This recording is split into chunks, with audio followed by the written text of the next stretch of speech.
Welcome in to another new podcast from Coatings Pro Magazine. I'm your host, Ben Dubose, and I'm the news editor with the AMP Publications team.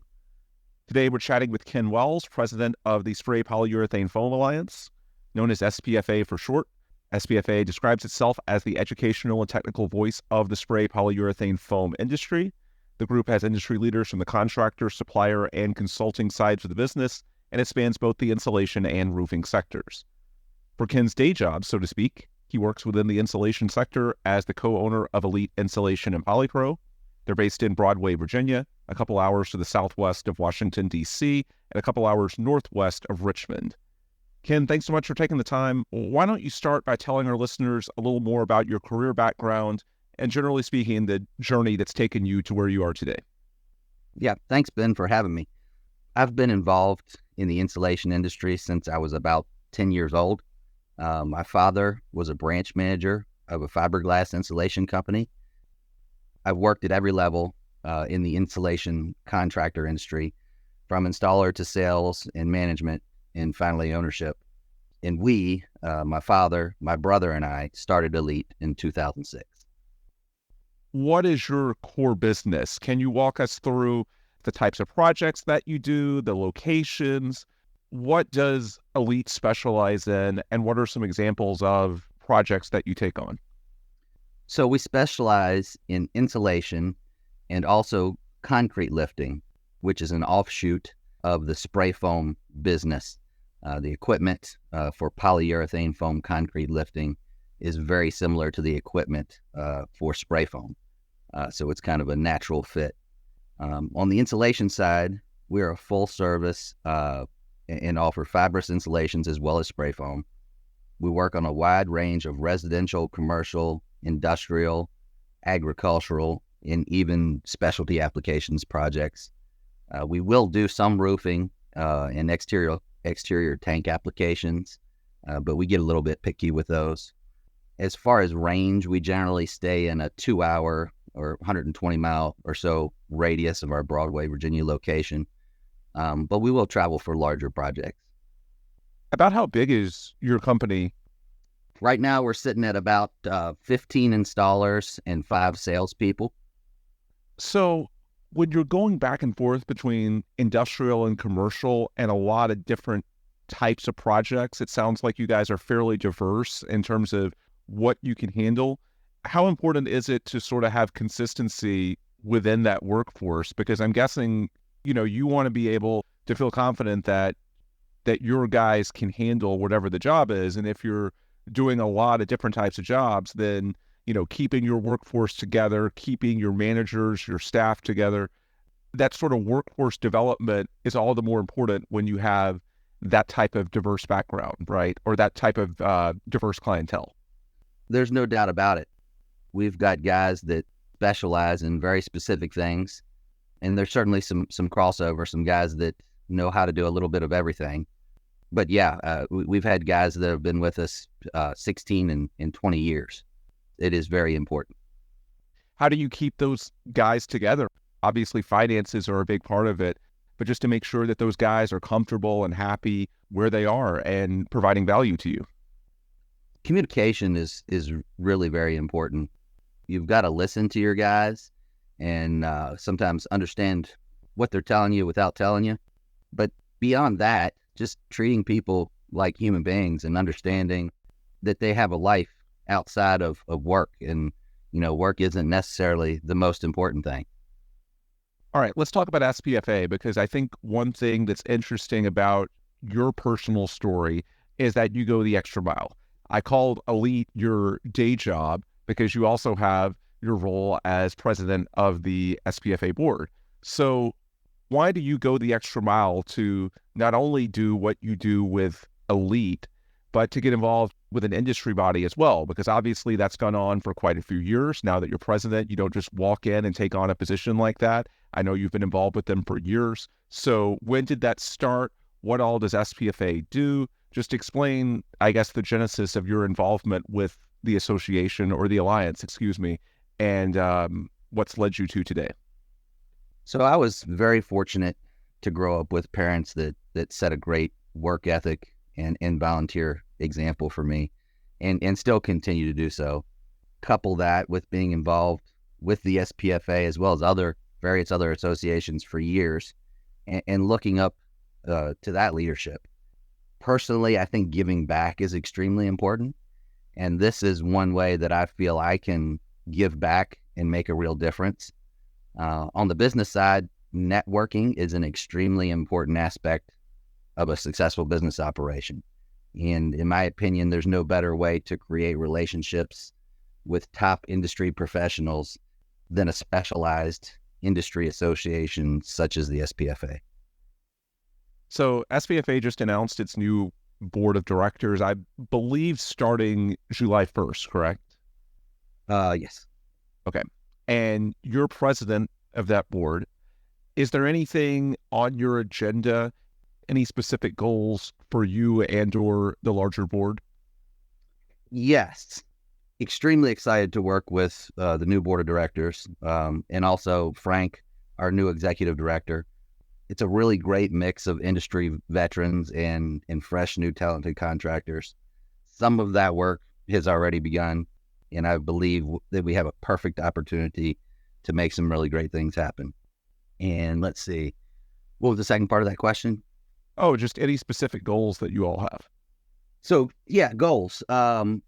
We're going to focus on our brand and marketing a lot, and really reaching out to the SPF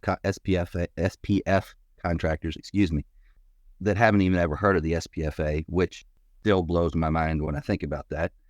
We're also going to dig deep into new ways to promote SPF, simply based on how it completely outperforms other types of conventional installations. With a new board and executive director, like I mentioned before, I think we have a really great opportunity to break things down and review our different processes and make sure we're really firing on all cylinders and handling the issues that are most important to our membership. What are some of those initial barriers to SPF? You mentioned the challenge in making people more aware of it as an option, contractors that is. Why do you think that is? What's the challenge when it comes to, I guess, getting people to look at SPF as a solution for their project or for their client? So there are some challenges, and I'll go over a few of those. As far as contractors and choosing spray foam in particular, most of the contractors look at the sticker shock and the upfront number, which if you look at that upfront number as a cost comparison to inferior insulations, it can be a little shocking.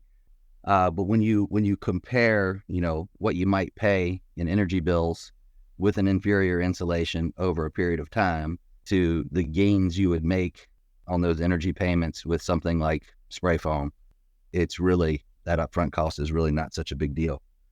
Some other challenges to the industry. One is training for new people. And it's always kind of been a challenge with some entering the industry with insufficient equipment, application, and building science knowledge. So that's one of the things we're working on. Hiring can be a challenge for SPF contractors. It's one of those things that involves a lot of different aspects to be able to do it properly.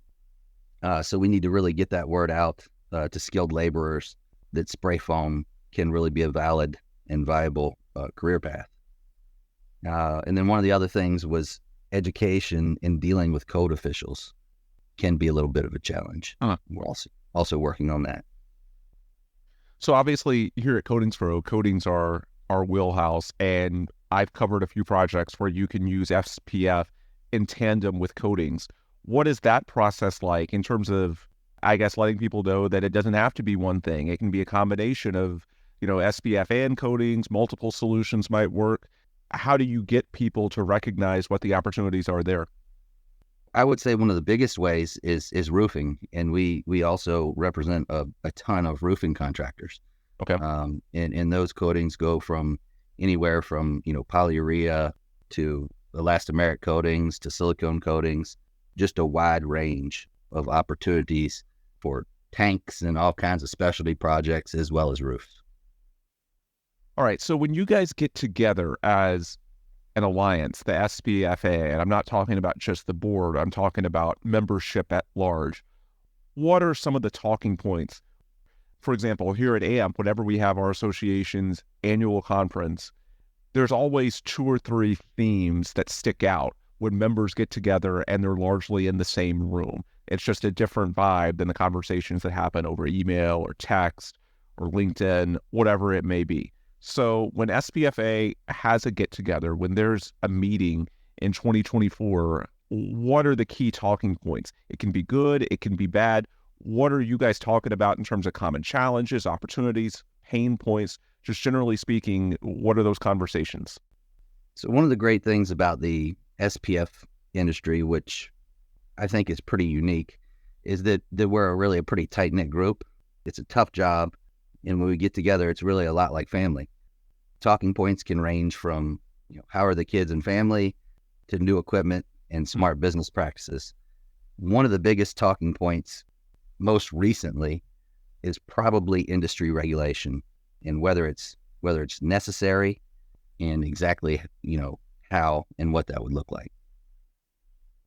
Can you elaborate on that a little bit in terms of what the key question is there? I know there are some parameters that are in place. So drilling down a little bit deeper, what is sort of the key point in question when we're looking at some of these regulations? So the general battle when talking about regulation is that some people hands down want full government regulation, and some people do not. Yep. Okay. And there are opinions in the way that the industry should best regulate itself and try to avoid government regulation. And the other side of things where people say we should just go full government regulation. Okay. Is there a consensus? How do you all, because that sounds like distinctly different viewpoints. So what's the process like of sort of coming together? I know you don't have all the answers just yet, but just speaking to the compromise, the collaboration, what's that like in terms of trying to get one side to, I guess, come to where the other is, meet in the middle? Just speak to the collaboration and the process of trying to find a consensus that works for everybody. It's a tough one. And we have many meetings at our shows, and we have contractor-only meetings where we sit and try to hash out, what we're going to do about this and what the best pathway is. And there's been many talks, between industry professionals about this subject. And I don't think we've come close to settling on a full solution yet. I mean, I have my own opinions, and I think that eventually, once the spray foam sector gets big enough, there will be some sort of government regulation anyhow. But in the meantime, in my opinion, if we can self-regulate and avoid governmental regulation as long as possible, I think we'd be better off. And how much of it is distinct by region? Because obviously these days we know what the national political climate is and whatnot. And so when you're talking about contractors out on the East Coast versus the South versus the West Coast versus the upper Midwest, obviously there's some unique challenges to each market. So is it also a situation, if we're talking about, trying to avoid a lot of government regulations or at least overreach, that within the organization, some of it's going to vary depending on where you are and what the market considerations are in that state or that region, right? If that's sort of what happens in the absence of like a broader...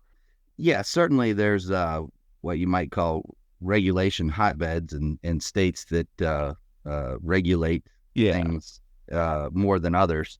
But for those situations, we have an advocacy group that's free, and really anyone can join. You just sign up, and when those kind of situations happen, we can let our whole membership, or even people that aren't members that are just, advocates on this group, let them know when there's a challenge that we need to respond to. Gotcha. Okay, and that was going to be my next question is, how can SPFA help when you are able to put these different contractors together? What are the opportunities that you all have as an alliance to do collaboratively that an individual contractor or installer can't do by themselves? Yeah, so I'll go back to one of the earlier questions that I answered with training.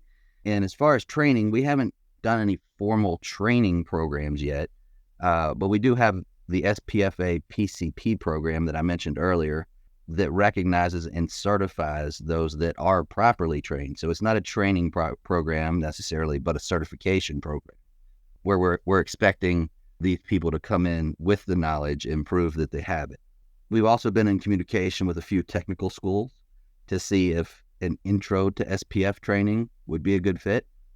This way, young, technically inclined students could choose to learn the SPFA trade or the SPF trade just as they would carpentry, masonry, or HVAC.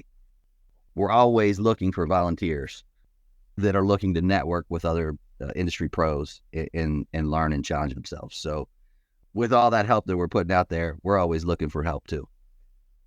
So we spent a lot of this interview talking about what's to come and some of the things you're working, doing better as an alliance, improving the awareness of the industry, and so on and so forth. In terms of what's actually available now to try and get more people involved with the SPFA and potentially taking advantage of the resources you all have available, what do you guys have to offer now in 2024? What's your sales pitch, if you will? I know you've got standards, you got your technical guidance, certifications, events. What resources are available that can help somebody right now in 2024 if they're listening and potentially interested in getting involved? Yeah, so like I said before, the SPFA is really the spray foam contractor's best friend. Through various technical document releases, studies, and constant networking, we raised the bar on building science education and SPF applications. In a lot of cases, code officials, local code officials, and builders alike are learning proper building science from their local SPFA spray foam professionals. In some cases, SPF contractors are getting invited to code official meetings to help present and educate. And as I mentioned, we also have a free advocacy network. All you have to do is sign up, and as those kind of industry issues arise, everybody's notified, and that way we can respond to them. So as a follow-up to that, so I'm based in Houston, and we've had a couple of extreme weather events this year with the derecho in May and then the hurricane in early July. And so obviously there's been a lot of roofing damage. There's a lot of talk about codes. You hear nationally, you see an uptick in extreme weather events. There's concerns about climate change. Are those opportunities for you all to be involved in the conversation? Because obviously code officials are wanting to get these buildings more secure. SPF can be a part of the solution. There's an opportunity there, right? Like you guys can be a part of the conversation. Absolutely, and spray foam's going to continue growing because of that. There's no other commercially available insulation that performs as well. And with all the R values increasing because of climate change, in a lot of situations, spray foam is the only thing that can be used. There's just not enough room in some wall and ceiling cavities for the R value any other way. So for the rest of 2024 and looking ahead to 2025, is there anything that's on your radar as far as themes to watch for pertaining to the health of the industry? You know, the government angle is one. You've talked about that in a couple of different answers. Anything else that you see driving the market for the remainder of this year or looking into 2025? Yeah. In 2022 and 23, the housing market was reasonably strong. Fiberglass plants were at near capacity, and spray foam handled the peak demand pretty well. Housing starts are now a little bit slower, and we may see a small negative impact on sales through 2025. Okay. Unless there's substantial reduction in mortgage interest rates, and that would reinvigorate housing construction.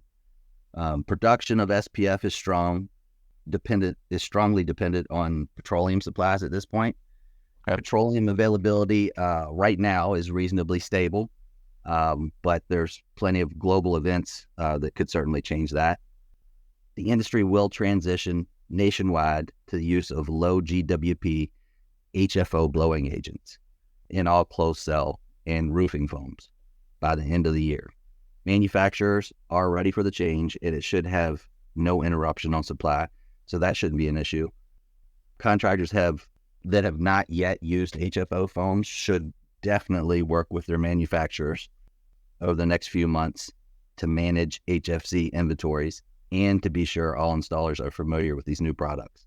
They are new products, they're different, they spray slightly differently, and each manufacturer will have their own processes on how you need to handle that, and that's important. Great insight there from Ken Wells with Elite Insulation and Polypro based in Broadway, Virginia. Ken, for anyone listening that might want to get in touch with you, your company, or SPFA, how can they do that? What's the best contact information or resource to learn more, both from the Alliance and you and your company? Yeah, sprayfoam.org is the website for SPFA. You can directly email me at kwells@polyprollc.net. And really appreciate you having me on. Good stuff. Thanks for taking the time. All right. Thank you. All right, that will do it for today's episode. And if you want more resources from our end here at Coatings Pro, just check out our website at www.coatingspromag.com and search for the Coatings Pro interview series wherever you listen to your podcast. Until next time, this is Where We Break. For Ken Wells, I'm Ben Dubose. Thanks as always for listening, and please come back soon for another new Coatings Pro podcast.